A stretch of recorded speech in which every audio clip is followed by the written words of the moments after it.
What are the keys to a successful marriage? It can be a pretty complicated topic, especially if you're thinking about getting married and you're wondering, how do I do this well? And if you are married and maybe you're struggling, you're thinking, how can this be better? Today, my wife and I celebrate 9 years of marriage. And if you've been married longer than that, you might be thinking 9 years is nothing. If you've been married less than that, you might be thinking, wow, 9 years is a lot of time. But I can tell you this, in these 9 years of marriage, I've learned 9 things that I think are important that I want to share with you. These are 9 lessons, and they go back to when I first got married, the things people would tell me about what marriage was going to be like and what I should expect. Often those expectations were pretty negative. Like marriage is going to be bad is what people would say. Or sometimes I would look at people who had been married for a long time and they just didn't seem to be happy. They didn't seem to be in love. They didn't seem to have any kind of connection together. And I would wonder what brought them together in the first place. And then other times I'd be around couples who had been married 20, 30, 40 years, and they seemed so vibrant in their relationship. Like they just loved being around each other. They didn't just love each other, but they liked each other. And that's the kind of marriage that I aspired to have. So in 9 years, I can't say that our marriage has been perfect. We've had challenges and struggles like anybody else. But in 9 years, I've learned some things that I think will be helpful to you, especially if you're thinking about getting married or you're looking to improve the marriage that you have. So with that, let's jump right in. The first lesson I've learned is that marriage doesn't have to suck. I mean, there's so many people that will tell you, oh, marriage, it's just the worst. It's just a ball and chain, and it's so awful. Well, it doesn't have to, right? I mean, you're talking about a partnership and a relationship for a lifetime. And so, yes, there are inherent challenges, but I just want to encourage you, if you're thinking about getting married, marry someone that shares your values and marry someone that isn't selfish. And I promise you, marriage doesn't have to suck. And if you are married, you can work on your marriage. You can get counseling, you can get help, you can bring in support. There's all kinds of things you can do, but you don't have to just resign to a lifetime of, well, I guess this is a prison sentence. It's just going to be awful, right? Doesn't have to be that way. The second thing that I found to really help in a marriage is to laugh a lot. But seriously, you want to laugh a lot. My wife and I, one of the things that I feel like has been a major strong point for us is we just love to make each other laugh. And it's silly and it's stupid and most of it isn't funny to the outside world in any kind of objective way. But when it's the two of us, we laugh a ton and it's awesome. There's something about laughing with your wife or with your husband that just bonds you together, even when things are hard, even when you're going through struggles, even when you have financial trouble or trouble with your kids or family or whatever.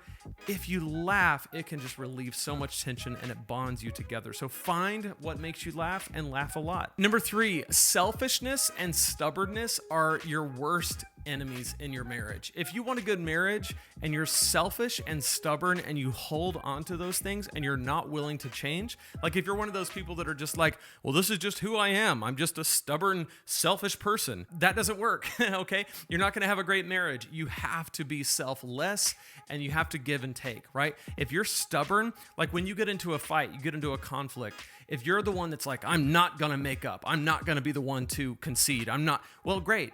That's fine. You can win that argument. You can win that fight, but you're going to lose the marriage. Number 4, keep a shared calendar. This has been one of the best things for us. We have a Google Calendar, several actually, but we have a main Google Calendar that we share. Because of that, I know what's going on in her week. She knows what's going on in my week. If somebody wants to schedule something on my calendar, I have something that I can check objectively and see without having to check with her and without her having to check with me. For me, this has been a learned skill. My wife is a calendaring master, and I'm still working on this, but I can tell you from a very practical perspective, having a calendar in a marriage is a game changer. You just need to have a shared calendar that you agree on and then have terms for adding things to the calendar or taking things away. Number 5, learn how to give feedback like an adult, okay? So here's the thing. When it comes to giving feedback, when it comes to saying, hey, I don't like this, or I do like that. A lot of times in marriage, we revert to our 5th grade self. You never, and you always, and you should, and you don't, and you must not like me, and blah, blah, blah. That doesn't work in a marriage. What you want to do is a simple tool that we talk about anytime my wife and I do premarital counseling with any couple. It's called Situation Behavior Impact, or SBI. I didn't come up with this, but it's brilliant, okay?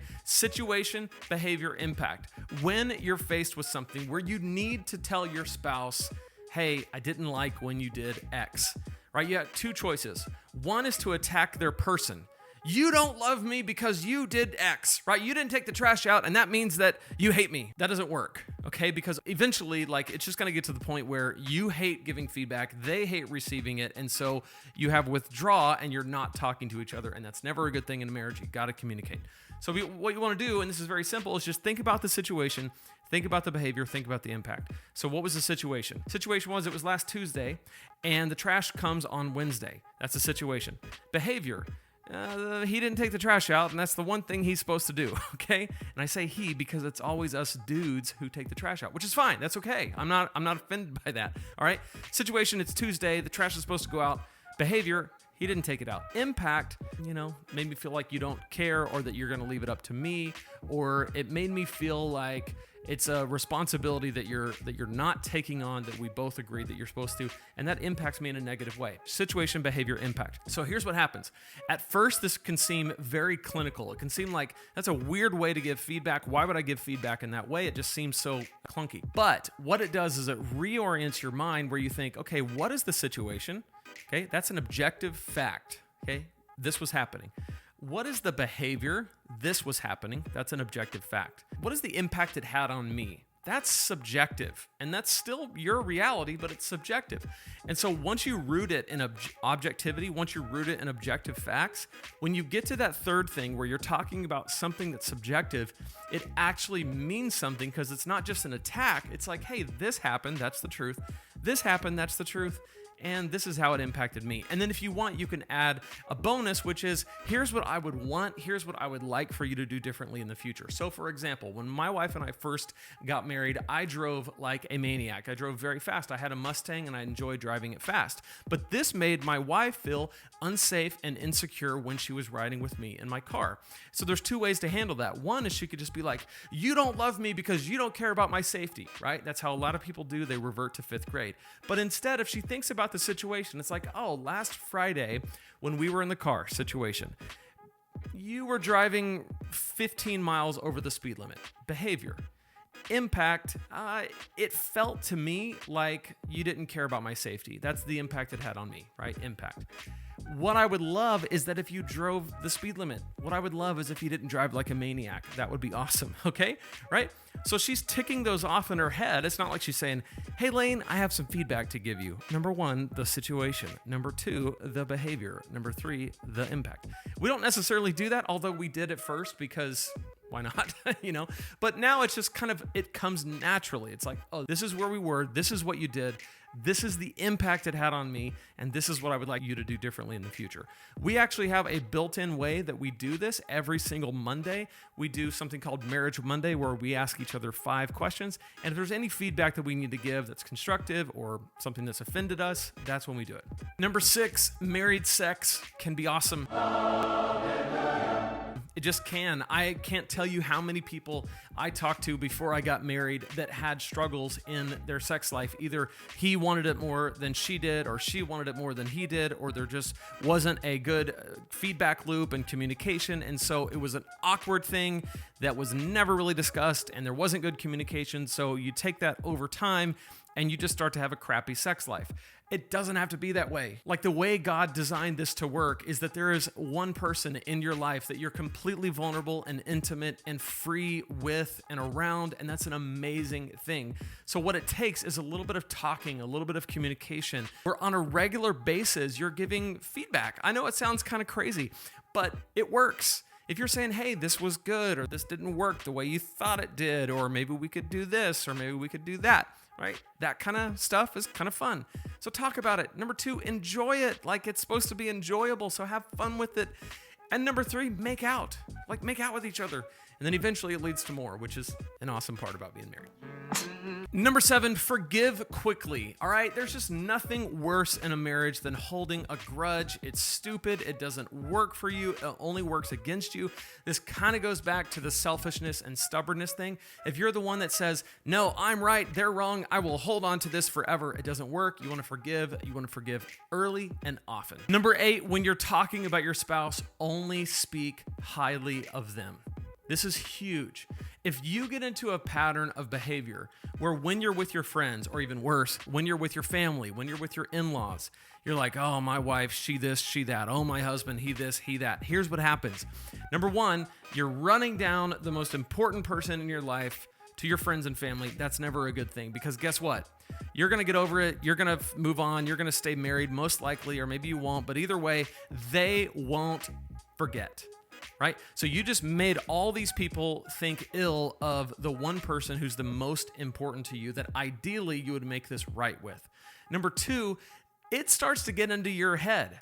Have you ever been around someone, maybe at work, and all they do is talk negatively about the job? Oh, it's awful. Oh, they're so bad to us. Oh, I hate this job. Oh, it's the worst. Well, guess what? They probably suck at their job, because eventually, if you don't want to be there, you should probably move on. And in the same way, if all you ever do is talk about how awful your spouse is, you're probably going to start to believe it at such a deep level that it could be almost irreparable. So here's what I would suggest. When you have conflicts, go to your spouse. This is what Jesus said in Matthew 18. If someone wrongs you, go to that person. It's no different in a marriage. Go to them and speak about it with them. And then if you need professional help, get that, where you can be honest.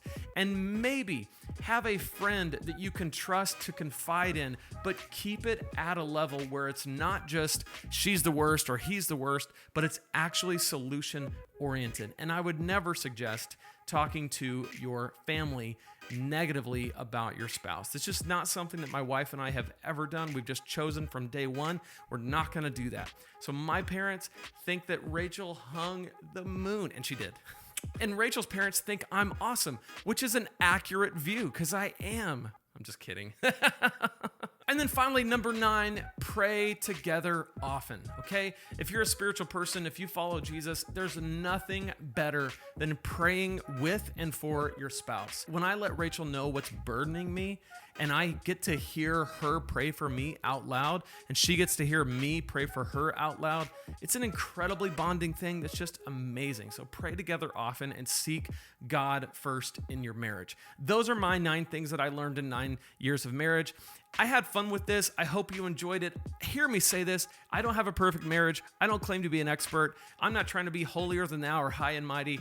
I just want you to know that it doesn't have to stink. If you're intentional with your marriage, if you're purposeful, if you take deliberate steps to improve, you're going to have a good married life, which is what we all want, right? Don't make it a life sentence. Make it a life liberation project. All right. If you like videos like this, be sure to subscribe to this channel. We talk about personal development, online business, self-publishing. It's a lot of fun. If you haven't subscribed, you're really missing out. If you've been married longer than I have, or even if you haven't, I want to hear from you in the comments. What are some of the things that you have experienced or that you believe make for a successful marriage? Let me know in the comments. If you want more videos on personal development, check out this playlist right here, and I will see you in the next video.